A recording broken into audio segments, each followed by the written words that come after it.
لبیک یا رسول اللہ، لبیک یا رسول اللہ۔ بستے ہیں کچھ ایسے پراگندہ طبع لوگ بھی، افسوس کہ تمہیں میر سے صحبت نہیں رہی۔ وہ لوگ جن سے مل کے زندگی سے عشق ہو جائے آپ نے شاید نہ دیکھے ہوں، مگر ایسے بھی ہیں۔ حضور نے ارشاد فرمایا خیار امتی العلماء وشرار امتی العلماء، میری امت کے بدترین لوگ بھی علماء ہیں اور میری امت کے بہترین لوگ بھی علماء ہیں۔ تو اگر بہترین لوگ امت کے تلاش کرنے ہوں تو وہ بھی اسی طبقے سے ملیں گے، وہ کسی اور جگہ سے نہیں ملیں گے۔ اور اگر بدترین لوگ وہ بھی اس طبقے میں موجود ہیں، ہم بدترین کو دیکھتے ہیں پھر اس طبقے سے بدزن ہو جائے، اور نتیجہ کیا کہ ہم آہستہ آہستہ اس جگہ پہ پہنچ جاتے ہیں کہ علماء کی صحبت سے نفرت شروع ہو گئی، جس کے نتیجے کے اندر یہ 3 مصیبتیں ہمارے اوپر نازل ہوئی۔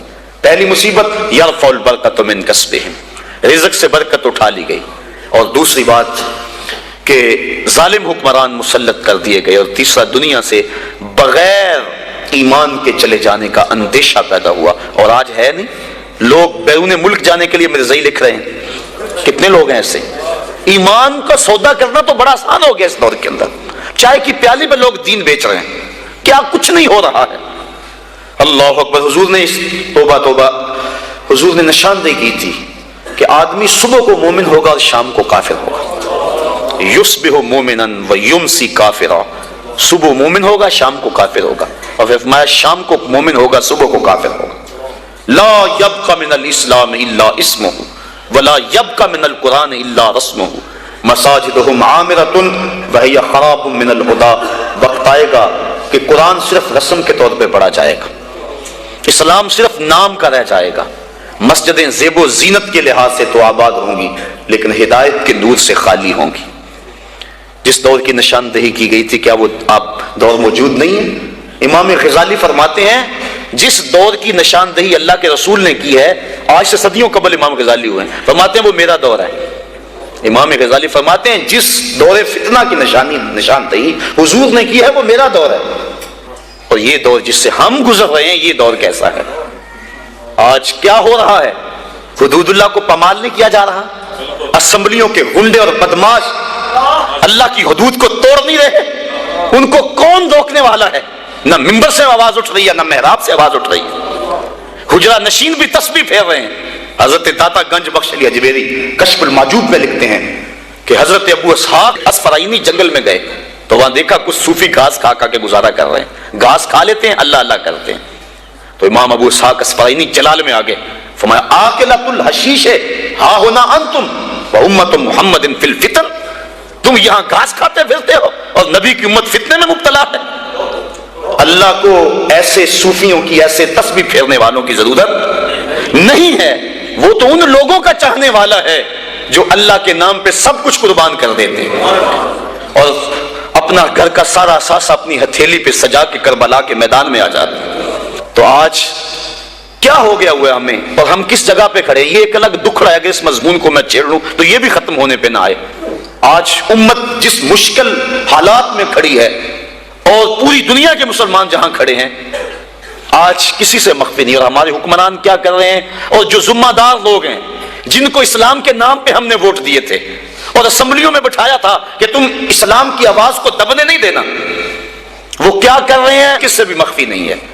الفاظ کے پردے میں جن سے مخاطب ہوں وہ جان گئے ہوں گے کیوں نام لیا جائے۔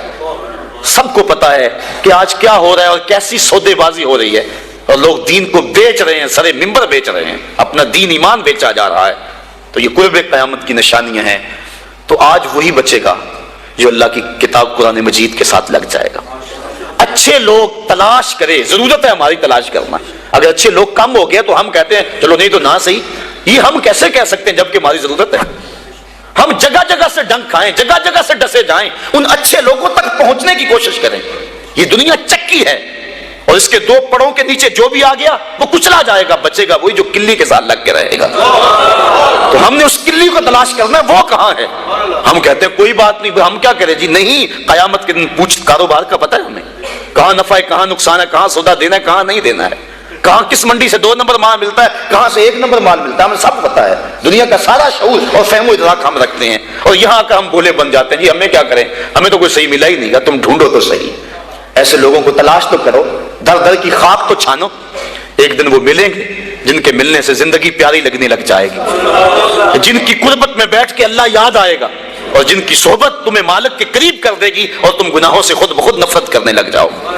تو ایسے لوگوں کو تلاش کریں، ایسے لوگوں کی قربت میں بیٹھیں۔ تو مضمون اور سمجھ چلا گیا اور یہ باتیں ضروری بھی تھیں۔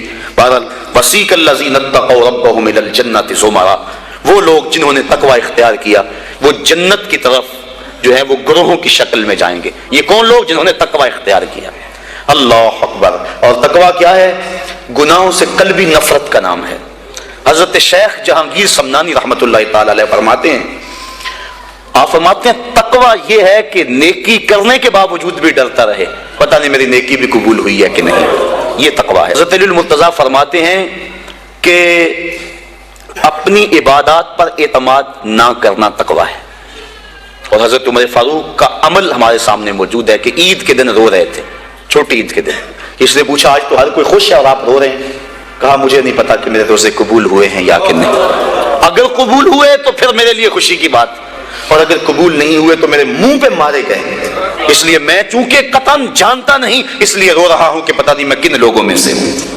حضرت بایزید بستامی سے کسی بڑھیا نے پوچھا تھا، حضرت ایک مسئلہ تو بتاؤ۔ پوچھا کیا؟ کہا میرے گدھے کی دم اچھی ہے یا آپ کی داڑھی اچھی ہے؟ آئے مجھے کوئی یہ مسئلہ پوچھ کے تو دیکھے پھر جائے کہاں۔ بایزید بستامی سے بڑھیا نے پوچھا آپ کی داڑھی اچھی یا میرے گدھے کی دم اچھی؟ ناراض نہیں ہوئے، بگڑے نہیں، آنکھوں سے آنسو ڈھلنے لگے۔ کہا تیرے سوال کا جواب فی الحال میرے پاس نہیں ہے، جب میں مر جاؤں گا تو پھر میرے پاس جواب ہوگا، پھر تو مجھے کیسے مل پائے گی۔ بایزید بستامی کا انتقال ہو گیا، بڑھیا کے خواب میں آئے۔ کہا حضرت میرا سوال اسی جگہ پہ کھڑا ہے۔ کہا اللہ کا شکر ہے میری داڑھی تیرے گدھے کی دم سے ہزاروں درجے بہتر، کیونکہ میرا خاتمہ ایمان پہ ہو گیا۔ تو جب تک یقین نہیں ہو جاتا کہ میں کن لوگوں میں ہوں اتنی دیر تک یہ ظاہر ہے انسان کا اندر بے چین رہتا ہے۔ بڑے سخت معاملے ہیں آخرت کے۔ آج ہمیں نعت خواں بھی کہہ رہے ہیں کہ مجھے دیکھ کے جہنم کو پسینہ آئے، یہ تو منہ میں طوطی بولتا ہے جو مرضی کہتا پھرے، یہ تو کل قیامت کے دن پتا چلے گا کہ پسینہ کس کو آتا ہے۔ رسول کریم بھی جس جہنم سے پناہ مانگے، کبھی جنت کا تمسخر اڑایا جاتا ہے، ہو رہے تو کیڑی جنت کا کرنا ہے تذکرہ، اسی جنت کا جس کو رسول اللہ ہاتھ اٹھا کے مانگتے لگے، اسی جنت کا تذکرہ کر رہے ہیں جس کے لیے حضور کا اشتیاق تھا، اسی جنت کی آرزو کر رہے ہیں جس کے لیے حضور نے فرمایا جب اللہ سے مانگو تو جنت فردوس مانگو۔ تو آج دلیری دی جا رہی ہے، آج پیر بیعت کرنے کے بعد جنت کا پرمٹ دے دیتا ہے۔ آؤ میں پیروں کے پیر کی کہانی سناؤں آپ کو۔ حضرت شیخ سعدی شیرازی فرماتے ہیں کہ ایک بندہ مطاف میں کنکروں کے اوپر پیشانی رکھ کے زاروں کے تار ہو رہا ہے اور کیا کہتا ہے، اللہ مجھے معاف کر دے، یہ تو قیامت کے دن اندھا اٹھانا، میں تیرا کیا تیرے بندوں کا سامنا بھی نہیں کر سکتا۔ اتنے درد سے روتا ہے کہ لوگ اپنی دعائیں چھوڑ کے اس کے لیے دعا کرتے ہیں۔ جن لوگوں نے حج کیا یا عمرہ کیا انہیں اس کا تجربہ ہوگا۔ کچھ لوگ اتنے درد سے روتے ہیں کہ بندہ اپنی دعائیں بھول کے ان کے لیے لگ جاتا ہے۔ مجھے تو جس سال جانا نصیب ہوا تھا تو ان دنوں کے اندر فلسطین کی جنگ پورے زور پہ تھی اور کعبۃ اللہ کی غربی دیوار کے ساتھ فلسطین کے مرد و زن لپٹ کے رویا کرتے تھے، اور جب وہاں ہمارا چکر آتا تھا تو اس وقت طوطے اڑ جاتے اور اپنی دعائیں بھول جاتی اور اللہ کی بارگاہ میں عرض کرتے مالک فلسطین کو آزادی دے دے۔ یہ کسی کا باپ اس کے سامنے کٹا ہوگا، کسی کی گود سے اس کا لال چھین کر قتل کیا ہوگا، کسی کا بھائی اس کے سامنے ذبح کیا ہوگا، یہ اللہ کی باندیاں اور اللہ کے بندے اللہ کے حضور دکھڑا سنا رہے ہیں۔ تو انسان اپنی دعائیں چھوڑ کے ان کے لیے دعائیں کرنے لگ جاتا۔ فلسطین کی آزادی کے لیے دل تڑپتا، پھر کشمیر کی طرف، آذربائیجان کی طرف، کابل و قندھار کی طرف، دشت لیلہ کی طرف، اور قلعہ جنگی اور تورا بورا کی طرف، اور موصل و تقرید کی طرف، اور کوفہ و بغداد کی طرف انسان کا دل جاتا کہ وہاں کیا کچھ ہو رہا ہے، اور انسان اپنی دعائیں چھوڑ کے امت کے لیے رونے لگ جاتا ہے۔ تو وہ اتنے درد سے روتا ہے کہ لوگ اپنی دعائیں چھوڑ کے اس کے لیے کہتے ہیں یا اللہ اس بیچارے کو معاف کر دے۔ ایک بندہ تو چھوڑ چھاڑ کے کھڑا ہی اس کے سامنے قریب کھڑا ہو گیا اور کہتا ہے مالک اسے معاف کر دے، مالک اسے معاف کر دے۔ کافی دیر کے بعد وہ شخص جو روتا تھا اٹھ کے جانے لگا۔ اس کو تجسس تھا کہ میں دیکھوں تو صحیح یہ کون ہے اور اس کو تسلی بھی دوں کہ اللہ بڑا کریم ہے، تجھے معاف کر دے گا۔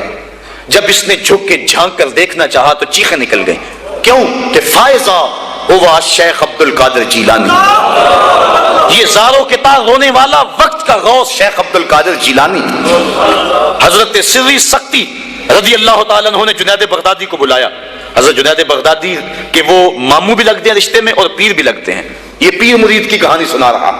آج کا پیر تو گارنٹی دے رہا ہے نا. اللہ اکبر. حضور تو حضرت ربیہ کو بھی جنت کی بشارت دیں اور ساتھ کہیں کثرت سجود سے میری مدد کرنا. اور پیر کہتا تجھے پرواہ ہی نہیں ہے. آؤ اس پیر مرید کی کہانی سنا رہا ہوں.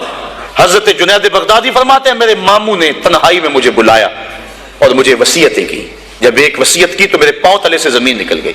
کہنے لگے بیٹا جب میں مر جاؤں تو میری قبر بغداد سے باہر بنانا. میں نے پوچھا حضور کیوں؟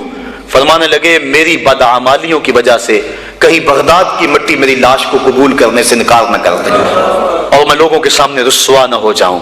یہ ہیں وہ لوگ تتجافا جنوبہم عن المضاجع جن کی کروٹیں بستروں سے الگ رہتی ہیں. اللہ کو خوف اور طمع میں پکارتے ہیں لیکن زندگی کا ایک ایک لمحہ تقوی سے عبارت ہے. دنیا میں تکلیفیں سہی.